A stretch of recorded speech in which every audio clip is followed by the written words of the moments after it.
Inamin naman ng Communist Party of the Philippines o CPP founder na si Jose Maria SISON na ang kanyang partido ay isang pangunahing kontributor sa kampanya ni Vice President LENI ROBREDO. Siya rin daw ang tumatayong advisor ng Vice Presidente at ng kanyang tagapagsalita na si Barry Gutierrez. Sa isang pahayag, hinikayat ni SISON ang lahat ng partisan na magtiyaga at maging matatag sa pagsuporta kay Robredo na nangakong tatayo kasama ang taong bayan para sa paglaban sa mapang-aping sistema. Nagbabala rin siya na ang masa ang mag-uudyok sa pagbagsak ng Administrasyong Duterte kung susubukan daw ng Pangulo na mandaya sa halalan.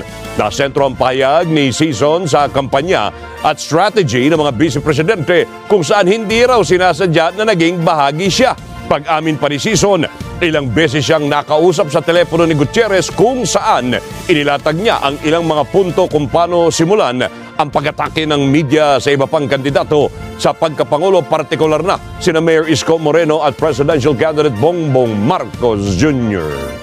If the elections of 2022 were to be clean and honest, the Duterte regime and its chosen successors, headed by the Bongbong Sara tandem, would be sure losers. Bongbong and Sara represent the most corrupt and brutal political dynasties in the history of Philippine reactionary politics. Their claims to being winners by virtue of paid, slanted opinion poll surveys, social media troll armies, and use of state and corporate media have been proven to be false by the far larger and more enthusiastic mass rallies being mobilized by the Bayan alliance behind the opposition candidates led by the Robredo-Pangilinan tandem. Unfortunately, the tyrant Duterte controls the bureaucracy and the military, especially the COMELEC and the electronic vote count. He will do everything in his power in order to rig the 2022 elections and make his successors winners through fraud and terrorism. He's worried to death that if the opposition wins, he would be arrested and brought to trial before the International Criminal Court for his crimes against humanity. He's also afraid that the new government will prosecute and try him for plunder. At the same time, the revolutionary movement has promised to the people that they will go after Duterte and his ruling clique for engaging in mass murder and plunder. Since observing the gigantic mass rallies mobilized by Bayan last month, Duterte has started to red tag the alliance of the Pink Party with the Makabayan Bloc and accuse them of plotting a disruption of the elections. Why should they disrupt a process in which they are drawing the largest crowds of voters? Duterte has made a slip in speaking out his criminal mind. He indicates that he can make a false flag operation. He has also announced that he wants a seamless transfer of power, obviously to his chosen successors. This indicates that any time he can declare martial law and rig the elections in order to install his chosen successors in power. There is certainly, or at least a high probability, that Duterte will cheat or rig the 2022 elections unless his U.S. imperialist masters would decide to disbelieve his assurance that his successors will be able to continue the dirty work of finishing off the armed revolution, openly chunk him and his crew for having already destabilized the ruling system and allowed the opposition to have their electoral victory as in 1986, when Marcos could not take advantage of his electoral cheating. But why should Bayan participate in the 2022 elections if Duterte will be able to use his power to rig the elections and there is yet no certainty that he can be thwarted beforehand or after the rigging as in 1986? If you do not participate and others also do not participate in the elections, then how can you arouse, organize and mobilize millions of people to prove, even before election day, that the topmost successors of Duterte are already discredited, isolated, and sure losers in the elections? If you call for a boycott of the elections, then Duterte and his clique will not even have to cheat, and you and the people will not have any reason to be angry about any cheating.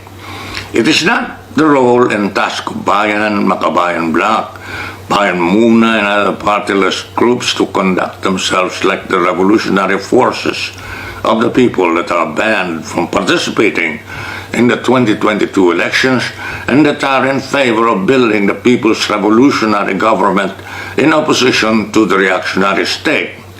There are times when legal democratic forces can debate whether they ought to participate or boycott the election staged by the reactionary classes.